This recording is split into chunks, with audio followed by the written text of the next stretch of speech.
함께 한번 기도합니다. 예수를 닮기 원합니다, 하나님.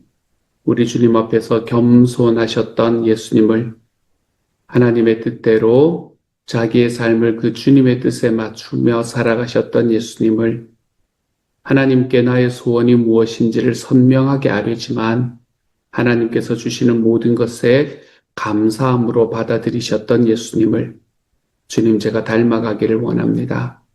사랑하는 하나님, 주님께서 이 땅에 평화를 주시기 위해서 오셨으니 저도 저와 함께 살아가는 이들에게 평화를 전하며 살아가는 하나님의 사람이 되어가고 싶습니다. 주님께서 지켜보아여 주옵소서. 예수님 이름으로 기도합니다. 아멘. 오늘은 로마서 12장 15절부터 21절까지의 말씀 함께 읽습니다. 로마서 12장 15절부터 21절까지의 말씀 우리 같은 목소리로 함께 읽도록 하지요. 로마서 12장 15절부터 21절입니다. 같이 읽습니다. 시작. 즐거워하는 자들과 함께 즐거워하고 우는 자들과 함께 울라. 서로 마음을 같이하며 높은 데 마음을 두지 말고 도리어 낮은 데 처하며 스스로 지혜 있는 채 하지 말라. 아무에게도 악을 악으로 갚지 말고 모든 사람 앞에서 선한 일을 도모하라. 할 수 있거든 너희로서는 모든 사람과 더불어 화목하라. 내 사랑하는 자들아 너희가 친히 원수를 갚지 말고 하나님의 진노하심에 맡기라. 기록되었으되 원수 갚는 것이 내게 있으니 내가 갚으리라고 주께서 말씀하시니라. 내 원수가 줄이거든 먹이고 목마르거든 마시게 하라. 그리함으로 내가 숯불을 그 머리에 쌓아 놓으리라. 악에게 지지 말고 선으로 악을 이기라. 아멘. 샬롬이라는 말이 있습니다. 평화를 기원하는 인사이지요. 평화는 나라와 나라, 집단과 집단 또는 사람과 사람과의 관계의 모든 관계에서 필요한 것이 평화입니다. 이 평화라는 말을 다른 말로 하면 우리말로 화목이라고 이야기를 하는데요. 오늘 본문의 18절에 모든 사람과 더불어 화목하라 라는 명령이 나옵니다. 여기서 나오는 이 화목하라 라는 단어가 평화, 샬롬을 의미하는 헬라어를 사용을 하고 있지요. 그래서 예전의 성경에서는 이것을 평화하라 라고 이야기를 하기도 했었더랬습니다. 사람들과 화목하게 잘 지내는 것을 사람들과의 관계에서 평화를 이루는 것으로 생각할 수 있습니다. 그러면 사람들과의 관계에서 평화를 이룬다는 것, 모든 사람과 더불어 화목하게 잘 지낸다는 것, 이게 쉬운 일일까요, 여러분? 소금편지라는 책에는 이런 글이 있습니다. 세상에서 가장 어려운 일은 사람의 마음을 얻는 일 같아. 각각의 얼굴만큼이나 다양한 각양각색의 마음은 순간에도 수만 가지 생각이 떠오르는데 그 바람 같은 마음이 머물게 한다는 건 정말 어려운 것 같아 라는 말이 있습니다. 세상에는 정말 다양한 사람들이 있습니다. 그런 다양한 사람들의 각양각색의 마음을 얻는 것. 그렇게 다양한 사람들과 화목하고 평화하게 잘 지내는 것은 정말 쉽지 않은 일입니다. 사람들이 인생에서 가장 어려운 것이 사람과의 관계라고 이야기를 합니다. 직장에서 가장 어려운 것도 업무가 아니라 사람이다 라고 이야기합니다. 일이 힘든 건 참을 수 있는데 사람이 힘든 건 참을 수 없다 라고 이야기하기도 합니다. 그래서 여러 조언들이 있습니다. 사람의 마음을 얻는 방법, 사람을 대하는 방법, 또 그에 대한 조언들입니다. 쉽게 말하면 처세술이라고 이야기할 수 있습니다. 세상 사람들만이 아니라 우리에게도 이러한 처세술이 필요합니다. 나만 잘 먹고 잘 사는 것이 아니라 더불어 잘 살기 위해서 진리를 가진 공동체로서 다른 사람들과 함께하고 우리가 가진 진리를 다른 사람에게 좀 전할 수 있기 위해서 우리도 사람의 마음을 얻기 위한 조언이 좀 필요한 것 같습니다. 그러한 방법을 아는 것이 무엇보다 필요한 것 같습니다. 어떻게 사람들과 화목하게 잘 지낼 수 있는가라는 걸 알 필요가 있는 겁니다. 하지만 여기에서 우리가 알아야 되는 이 화목하게 잘 지낼 수 있는 방법은 일반적인 처세술과는 분명히 좀 다른 점이 있을 겁니다. 왜냐하면 우리의 목적이 다르기 때문에 그렇습니다. 우리의 목적은 단순히 나의 유익을 위해 사람의 마음을 얻는 것이 아닙니다. 사실 우리가 얻으려는 것은 그들의 마음이 아니라 그들의 영혼이기 때문에 그렇습니다. 궁극적으로는 그들을 주님께로 인도하기 위해서 그들을 얻으려는 겁니다.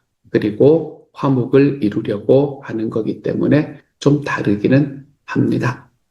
저는 오늘의 말씀을 바탕으로 우리가 어떻게 다른 사람과 모든 사람과 화목하게 지낼 수 있는가라는 방법을 한번 생각해 보려고 합니다. 어쩌면 그리스도인의 처세술이라고 이야기할 수도 있겠네요. 대상에 따라 그 난이도가 좀 달라집니다. 그래서 오늘의 말씀을 통해 세 단계로 한번 살펴보도록 하겠습니다. 자, 모든 사람과 화목하게 지내는 법 1단계, 그것은 공감하기입니다. 공감하기. 15절의 말씀이네요. 이렇게 말합니다. 즐거워하는 자들과 함께 즐거워하고 우는 자들과 함께 울라라고 이야기합니다. 15절에 나타나는 대상은 즐거워하는 사람 그리고 우는 사람입니다. 즐거워하는 사람과 함께 즐거워하고 슬퍼하는 사람과 함께 슬퍼하는 것. 그렇게 다른 사람의 기쁨과 슬픔에 대해서 공감하는 것이 필요하다라고 말씀하고 있네요. 어떤 면에서 공감한다라는 것은 대단히 자연스러운 일입니다. 또는 쉬운 일이 될 수 있습니다. 그런데 공감한다라는 것이 어떤 경우에는 너무나 어려운 일이 되기도 합니다. 내가 호감을 가지고 내가 좋아하는 사람에 대해서는 되게 쉽게 공감할 수 있습니다. 하지만 그렇지 않은 사람에 대해서는 공감한다는 건 참 어려운 일이 되는 것 같아요. 다른 사람의 즐거운 일이 나에게는 괴로움이 될 수 있고, 다른 사람이 즐거워하는데 내 마음에는 시기심과 질투가 일어날 수 있습니다.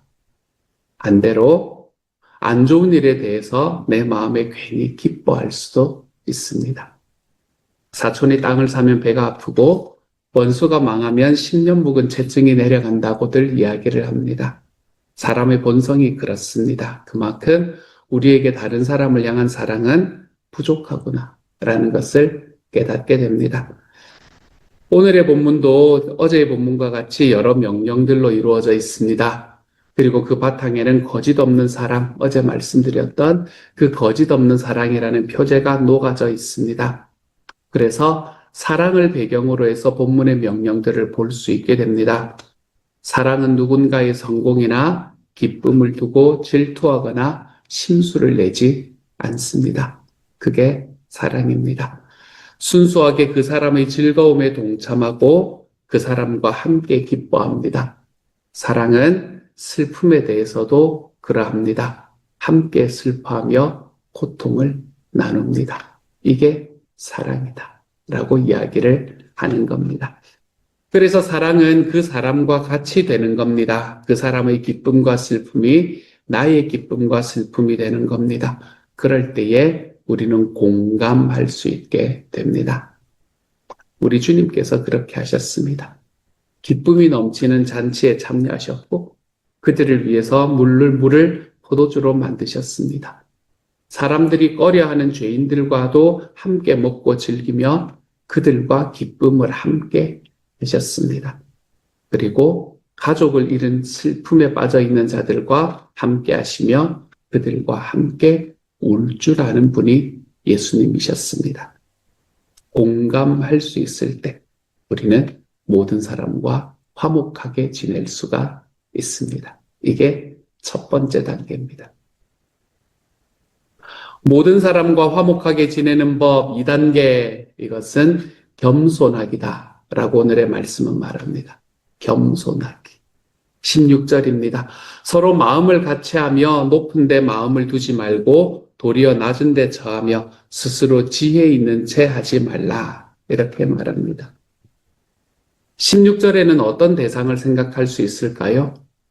우리 성경은 낮은 데라고 번역이 되어 있는데 여기서 낮은 곳이 아니라 낮은 곳에 있는 사람, 낮은 위치에 있는 사람이라는 뜻입니다. 그래서 다른 번역은 비천한 사람, 낮은 자들, 낮은 처지에 있는 사람들 등으로 번역하는 번역들도 있습니다. 쉽게 말하면 교만하지 말고 낮은 위치에 있는 사람들과 함께하라 라고 이야기하는 겁니다. 상대적으로 나보다 낮은 위치에 있는 사람은 내가 화목하게 지내고 싶은 대상에서 빼기가 쉽습니다. 가까이 해봐야 별 유익이 없을 것 같으니 친구 목록에서 제외하는 겁니다. 하지만 거짓 없는 사랑은 도리어 낮은 자를 향하는 겁니다. 사랑은 내가 아니라 다른 사람의 유익을 구하는 것이고 그러한 사랑은 겸손으로만 나타날 수 있기 때문에 그렇습니다.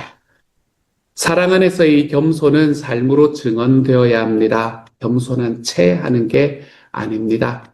겸손함으로 나타나야 됩니다. 그러기 위해서 우리는 계속해서 우리 안에 있는 교만과 좀 싸울 줄 알아야 됩니다. 사람들과 싸우지 않기 위해서 계속해서 내 안에 있는 교만과 싸우는 삶이 필요합니다. 교만이라는 것은 관계에 있어서 사람들과의 관계에 있어서 문제를 일으킵니다.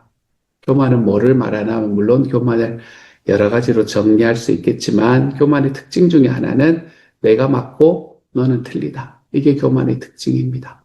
내가 맞고 너는 틀리다. 교만은 나는 그럴 자격이 있지만 다른 사람은 없다라고 이야기합니다. 교만은 나는 할 수 있고 나는 그래도 되지만 너는 아니다라고 이야기를 하는 게 교만입니다. 그래서 다른 사람과의 관계에서의 교만이 딱 끼어들잖아요. 그러면 평화는 이루어지기가 힘든 것 같습니다. 화목하기는 어렵습니다. 그래서 우리가 서로 마음을 같이 하며 우리의 마음을 두어야 할 곳, 그곳은 높은 곳이 아니라 낮은 곳입니다. 우리가 겸손할 때 평화를 이룰 수가 있는 겁니다.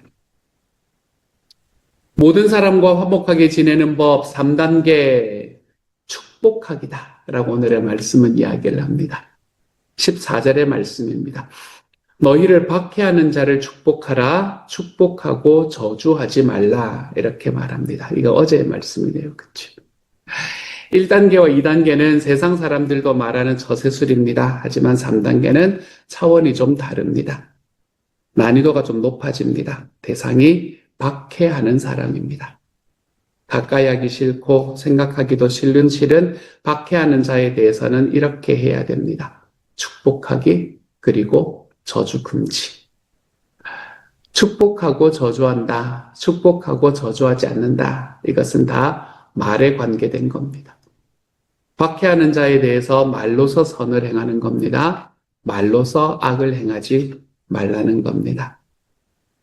나를 괴롭히는 사람이 있다라고 생각해 보십시오. 그 사람에게 가장 즉각적으로 쉽게 할 수 있는 대응이 말입니다. 그 사람을 욕하고 저주하는 게 가장 빠른 방법입니다. 그렇게 하는 것이 상식적이고 자연스러운 반응입니다. 비록 그 앞에서 어렵더라도 뒤에서 보이지 않을 때 저주하면서 주문을 외우는 겁니다. 망해라, 망해라 이렇게 주문을 외우는 겁니다. 다른 사람들과 그것을 함께하면 만족도는 더 커집니다. 이런 걸 우리는 뒷담화라고 이야기를 하죠. 하지만 바울은 좀 다른 것을 명령합니다. 그래서 세상에서 볼 수 없는 처세술입니다. 그리고 이것은 주님이 원하시는 일입니다. 주님께서는 누가복음 6장에서 이렇게 말씀하셨거든요.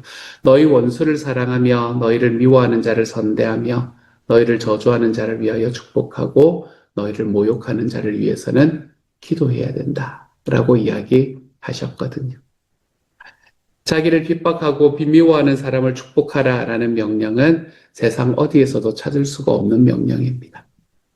그만큼 우리에게 부담스럽고 불편한 명령이기도 합니다. 그래서 이것이 불편하다는 것을 알았는지 이 세 번째 단계는 좀 더 구체적인 명령으로 이어지는 걸 볼 수 있습니다.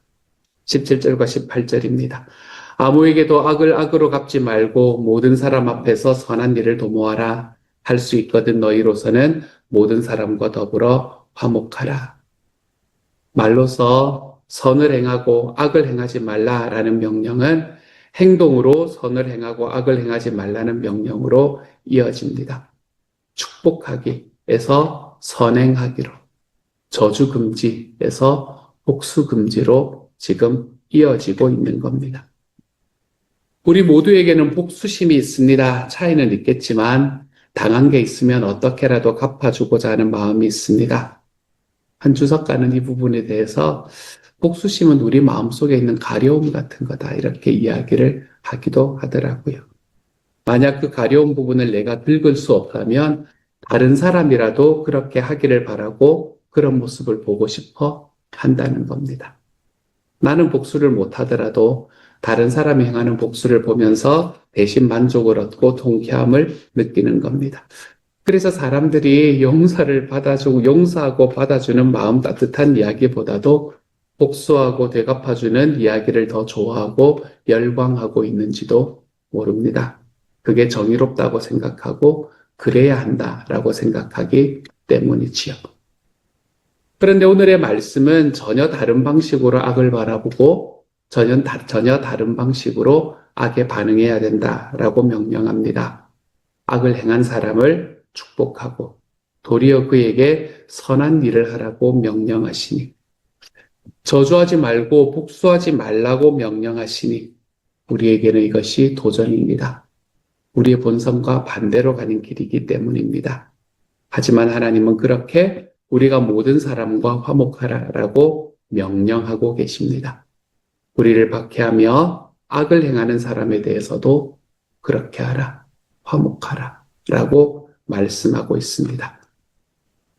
18절의 말씀은 할 수 있거든 이라는 말로 제한되어 있습니다. 우리가 이렇게 순종했을 때 그 결과로 모든 사람과 화목할 수 있는 건 아닙니다. 상대방이 받아들이지 않는다면 우리의 노력에도 화목할 수 없는 사람이 존재합니다.